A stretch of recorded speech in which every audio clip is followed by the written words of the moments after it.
Twitter के पूर्व CEO Jack Dorsey ने भारत सरकार पर गंभीर आरोप लगाते हुए एक विवादास्पद दावा कर दिया है। इसके बाद से ही देश में सियासी घमासान मचा हुआ है, जहां कांग्रेस समेत तमाम विपक्षी दलों ने इस मुद्दे पर केंद्र सरकार को घेरते हुए जवाब मांगा है, तो वहीं केंद्र सरकार ने डॉर्सी के दावे को सरासर झूठ करार दिया है। दरअसल जैक डॉर्सी ने हाल ही में एक यूट्यूब चैनल ब्रेकिंग पॉइंट्स को इंटरव्यू दिया है। इस दौरान उनसे पूछा गया कि क्या कभी किसी सरकार की तरफ से उन पर दबाव बनाने की कोशिश की गई। इसके जवाब में डॉर्सी ने कहा, ऐसा कई बार हुआ, भारत में ही देख लीजिए। किसान आंदोलन के दौरान ट्विटर हैंडल्स को ब्लॉक करने की कई सिफारिशें की गई। उनके ब्लॉक लिस्ट में ऐसे पत्रकार शामिल थे जो सरकार की आलोचना कर रहे थे। इस दौरान धमकी भी दी गई कि हम भारत में ट्विटर को बंद कर देंगे, हम आपके अधिकारियों के घरों पर छापेमारी करेंगे, अगर आप आदेश का पालन नहीं करेंगे तो आपके दफ्तरों को बंद कर देंगे। और यह भारत है, एक लोकतांत्रिक देश। केंद्र सरकार पर लगाए गए इस गंभीर आरोप का जवाब देते हुए इलेक्ट्रॉनिक्स एवं सूचना प्रौद्योगिकी राज्य मंत्री राजीव चंद्रशेखर ने कहा कि ट्विटर शायद अपने सबसे संदिग्ध दौर को झाड़ने का प्रयास कर रहा है। इस दौरान उन्होंने कुछ ट्रूथ और फैक्ट भी शेयर किए। राजीव चंद्रशेखर के मुताबिक डॉर्सी और उनकी टीम द्वारा बार बार भारत के कानून का लगातार उल्लंघन हो रहा था। उन्होंने 2020 से 2022 तक कानून का पालन नहीं किया। राजीव चंद्रशेखर के मुताबिक न कोई जेल गया, न भारत में ट्विटर बंद किया गया। उन्होंने ऐसे काम किए जैसे भारत का कानून उन पर लागू नहीं होगा। एक संप्रभु राष्ट्र के रूप में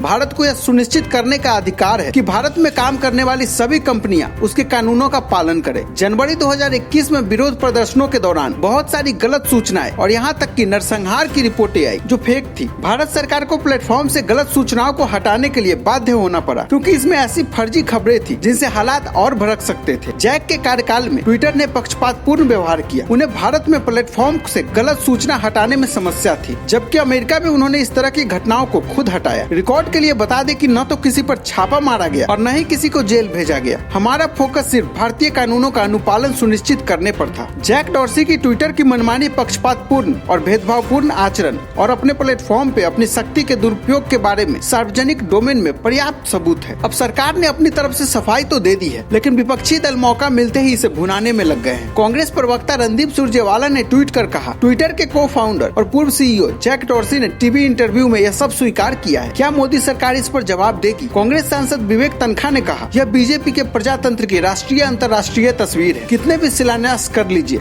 पर इस पाप को कैसे धोएंगे? वहीं उद्धव गुट की शिवसेना सांसद प्रियंका चतुर्वेदी ने कहा, भाजपा और सरकार ने किसानों के विरोध को कुचलने की कोशिश की। उन्होंने आंदोलन को बदनाम करने की कोशिश की। उन्होंने किसानों को आतंकी कहा। उन्होंने किसानों को एंटी नेशनल कहा। उन्होंने किसानों पर लाठीचार्ज कराई। उन्होंने किसानों को मरने दिया। उन्होंने संसद में विपक्ष को मौन रखने की कोशिश की। उन्होंने किसानों का समर्थन करने वालों की आवाज को दबाने के लिए सोशल मीडिया प्लेटफॉर्म पर दबाव डालने की कोशिश की। इतनी ताकत के बावजूद किसानों ने उनके अहंकार को झुका दिया और सरकार को किसान अधिनियम वापस लेने के लिए मजबूर कर दिया। यह भारतीय लोकतंत्र है या मोदी क्रेसी? दोस्तों, आपका इस पूरे मामले पर क्या कहना है, हमें कमेंट करके अपनी राय जरूर दें। वीडियो अगर पसंद आया हो तो इसे लाइक और शेयर करना ना भूलें।